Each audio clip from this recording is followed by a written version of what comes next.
Okay, we're going to finish up our talk on the American legal system with a presentation that focuses primarily on the court system in this country, how it's structured, and how it functions.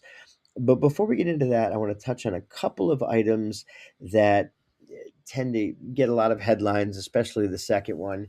And so I think they are worth touching on before we get into the court system. And the first one is constitutional law.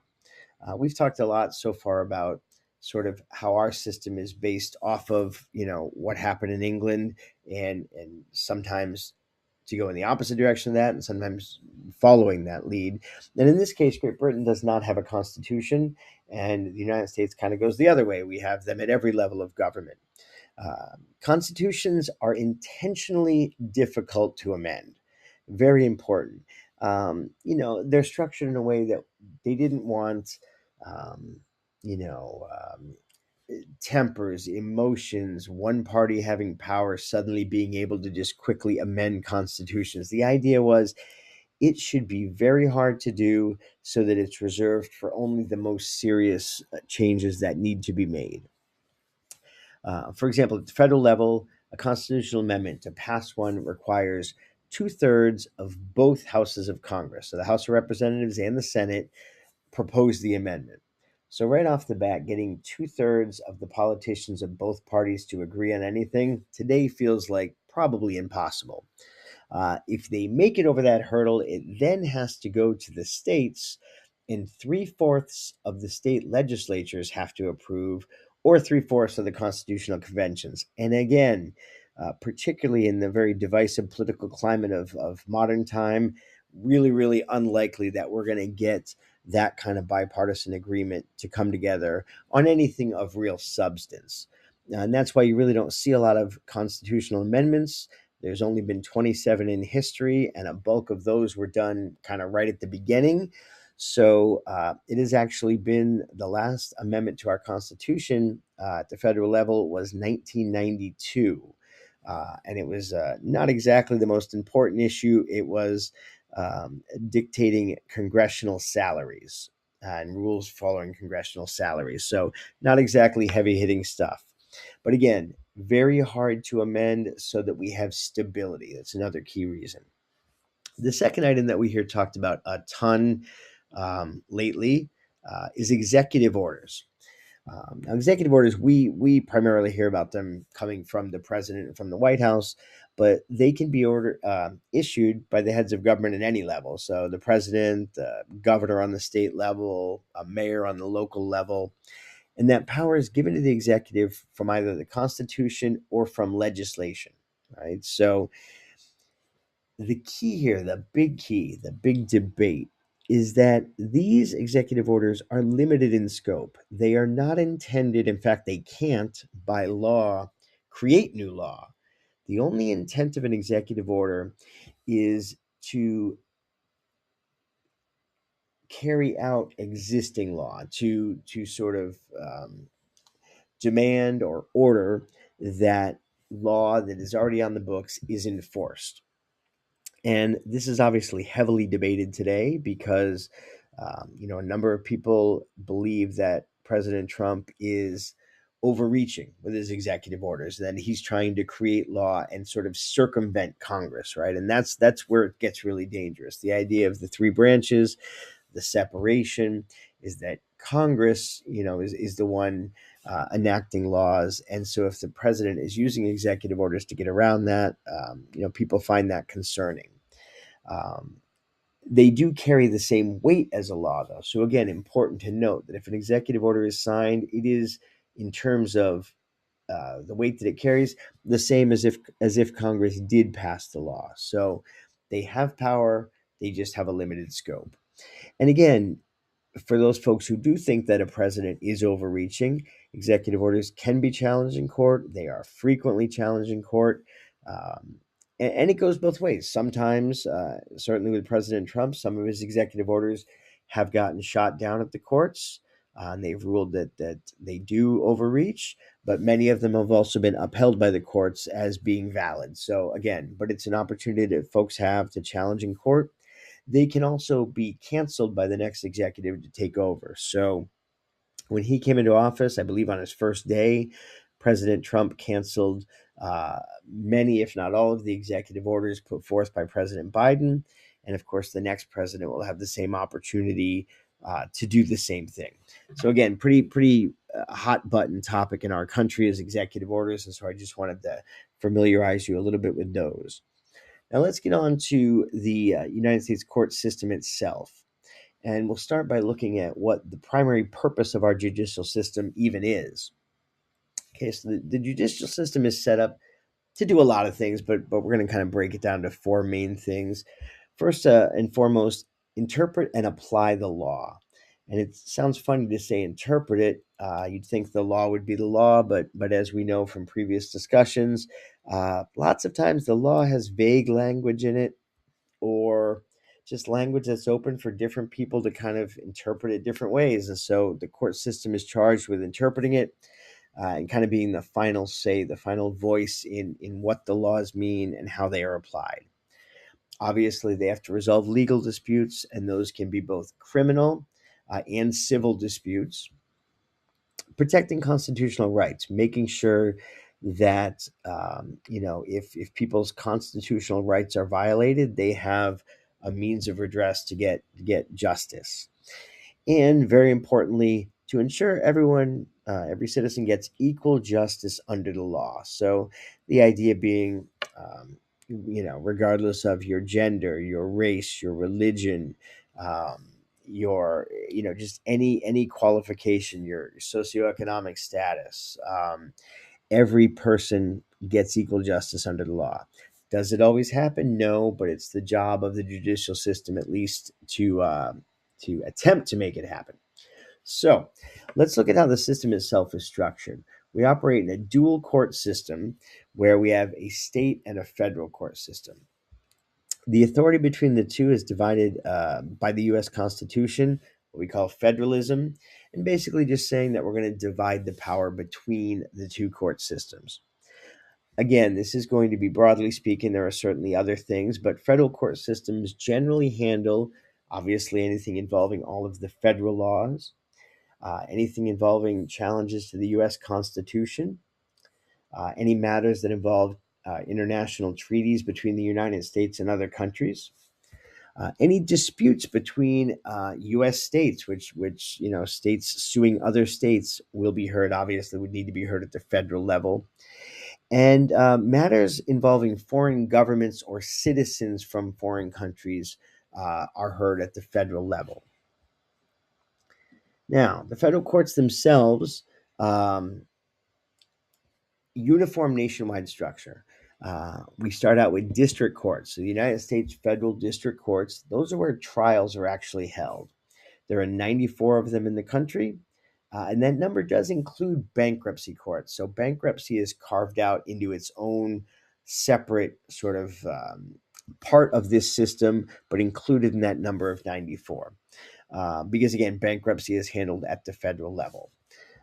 They handle both criminal and civil matters. And just to give you some perspective, in 2024, district courts in the United States heard more than 350,000 cases, again, combined between criminal, civil, and bankruptcy. Now, the next level is the United States Court of Appeals. Oftentimes you'll hear them, the circuit court. So you might hear, the case was sent up to the Sixth Circuit, right? And that's what that means, the Court of Appeals. There are 13 appellate courts in the United States, and they do exactly that. They hear appeals. So when a trial court issues a ruling or there's a verdict, if they so choose, if the person who comes out on the short end of that verdict wants to appeal it, it can go up to the circuit court and the Court of Appeals. Now, they're not retrying the case. They're simply trying to determine if the law was applied properly. Okay, so it's not a second trial. It's a review of the first trial to make sure that everything was done properly. And if it wasn't, to rule in that way as well. The top level, of course, is the United States Supreme Court, the third level of the federal court system. And you're going to be writing about the justices here coming up in one of your assignments. So the Supreme Court is comprised of 9 justices. We've got a Chief Justice, which currently is Chief Justice John Roberts, and 8 associate justices. All are appointed by the President of the United States, and they, barring impeachment, serve a lifetime term. The court primarily hears appeals from lower courts. So you have a trial, you don't like the outcome, you can appeal it to the circuit court. And then from there, you can choose from the lower courts to attempt to get the Supreme Court to hear your case. Now, it is a very selective process. They get anywhere between 7 and 8,000 requests each year uh, for cases to be heard. And out of that, they only hear around 80 that are chosen for oral arguments, meaning to come before the justices and present their case. How do you get from 8,000 to 80? There's a lot of ways, but basically, they have sort of an informal rule called the rule of four. And that means for a case to be considered, four of the nine justices have to vote to hear it. Um, and so it's interesting, just as a side note, if you do get chosen for oral arguments, and we sort of think of this big Supreme Court and the vaunted justices, and this is the ultimate, final say in everything. And you would think it would be this incredibly drawn out long process. But in actuality, if you are chosen to argue before the Supreme Court, each side only gets 30 minutes in front of the justices. And it's not even 30 minutes to argue the case, it's 30 minutes to a little bit make a point or two, but mostly it's for the justices to ask questions of the attorneys. So it's a very truncated process compared to what a typical trial or an appellate court appearance would look like. Again, how do you decide to get from those 8,000 down to 80? What are you looking for? The court generally is looking to hear cases they believe are going to have potential national significance. They will hear cases they think, if there's conflicting decisions out there in federal circuit courts. We talked in earlier presentation about the importance of precedents. And so if you've got one circuit court that's ruled on a case in a certain way and a conflicting decision on a similar case coming out of another federal circuit court, the Supreme Court may hear that in an attempt to harmonize and bring together and have one cohesive ruling on a situation. And then the third one, again, if they could have precedential value, if they could set precedent going forward, that would be the type of case that the Supreme Court might hear as well. Lots and lots and lots of landmark decisions. I just wanted to touch on a couple just to show sort of the power of the Supreme Court. It's a big deal if you're lucky enough to have a case heard before the Supreme Court and win.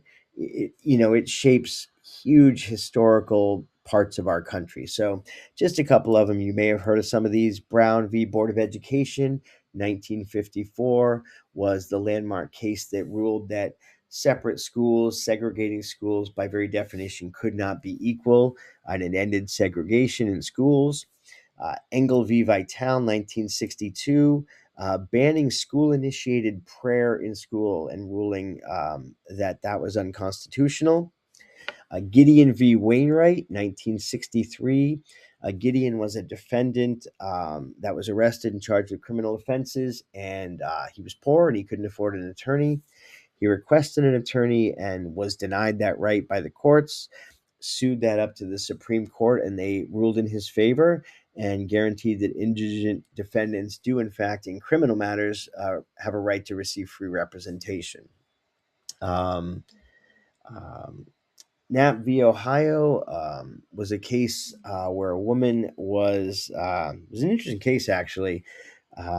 Don King, boxing promoter and activist and all kinds of things, there was a bombing involved with him. He was kind of a target from a lot of people.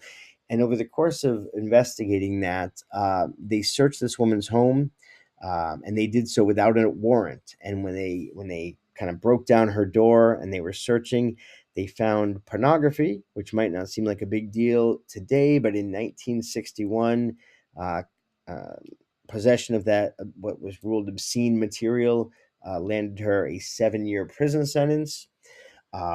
She sued, saying that it was illegally obtained, that the police did not have a valid search warrant. Again, the Supreme Court heard that and ruled in her favor, and again set huge precedent that now illegal search and seizures and all kinds of cases get thrown out because the police either got evidence without a warrant or an improper warrant. And of course, Roe v. Wade 1973 was the initial landmark ruling that ruled the Constitution protected a woman's right to have an abortion. So just want to show you kind of the power and the depth of the Supreme Court. These are big time decisions, again, that can have huge impact on millions of citizens of our country. So that is a real quick summary of how the federal court system is generally structured. And we flip over to the state side, and you're going to see the same kind of general elements. You're going to have trial courts, just as we did at the federal level. You're going to have the appellate courts, again, just as we did, and the state Supreme Court. So it's the same basic three-tiered structure that you have in the federal court system. We're going to hear some different things at the state level, some similar, some different. So at the state level, obviously state laws and state constitutions, as the federal court handled the federal laws in the U.S. Constitution. State court also handles family law, things like divorce, child custody disputes, things like that. Contracts, which is any kind of contracts between businesses, contracts between individuals, any kind of legal disputes over the validity or issues involving contracts. Property disputes, that can be, again, commercial properties, that can be everything, all the way down to evictions, just anything involving property is generally handled at the state level. Criminal cases that fall under state law, violations of state law, will be handled at the state level. And the majority of civil disputes. So again, civil disputes are any kind of lawsuit that does not involve a crime, a legal crime being committed, but it's civil. We're looking for disputes between businesses, between people, where wrongdoing is accused, right? So civil disputes. And the important thing to kind of think about, there is a crossover as well. Sorry, there is a crossover as well, and that is, I'm trying to think of a good example, but you will hear sometimes, okay, so there's currently a case going on here in Buffalo involving Peyton Genderson, I believe is how you pronounce his name. And he went into a Tops supermarket a few years ago and committed a mass shooting, really a horrific crime. And that would be a case where he's being charged both in state court and in federal court. So there are times, depending upon the situation, depending upon the charges, where you can be charged in both courts. And sometimes people, if you've heard of, the phrase double jeopardy, saying you can't be tried twice for the same crime. It's a different situation to say you're being charged with federal crimes and state crimes.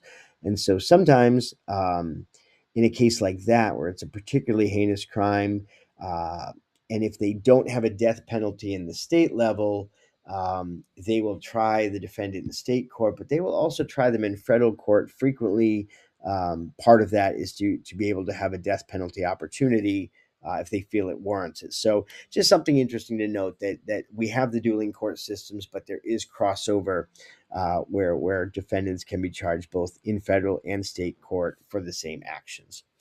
So a lot to digest there. Again, there's a lot more to it. You're going to pick up a lot more supplemental reading from the textbook, and we'll talk more about this going forward, but wanted to kind of give you a basic overview of how the court system is structured in our country.